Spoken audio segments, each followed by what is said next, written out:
Calon Presiden nomor urut 2 Prabowo Subianto sempat berdebat dengan Capres nomor urut 1 Anies Baswedan. Keduanya saling adu pendapat saat membahas status oposisi di demokrasi dan pemerintahan. Mas Anies.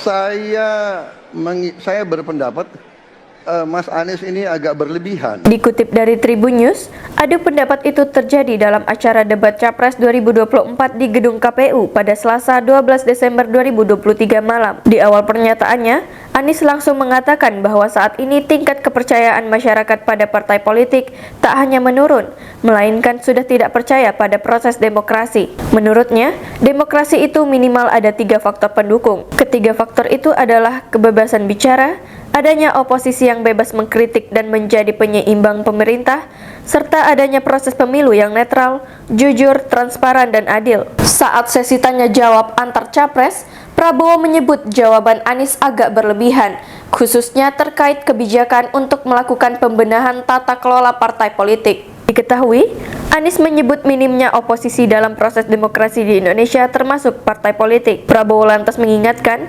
Anies berhasil menjadi Gubernur DKI Jakarta karena berada di pihak partai politik yang di luar pemerintah atau oposisi dari pemerintah. Mas Anies, saya berpendapat Mas Anies agak berlebihan. Mas Anies mengeluh tentang demokrasi, padahal Mas Anies dipilih jadi Gubernur DKI menghadapi pemerintah yang berkuasa, berarti Mas Anies oposisi, kata Prabowo. Prabowo juga mengingatkan bahwa hal ini benar terjadi. Hal itu lantaran partai Prabowo yakni Gerindra yang mengusung Anies Baswedan saat itu. Prabowo menambahkan, ia yang mengusung Anies. Kalau demokrasi tidak berjalan, tidak mungkin Anies jadi gubernur.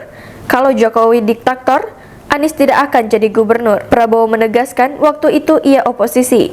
Mengakhiri tanggapannya, Prabowo langsung berpose bak jurus pencak silat.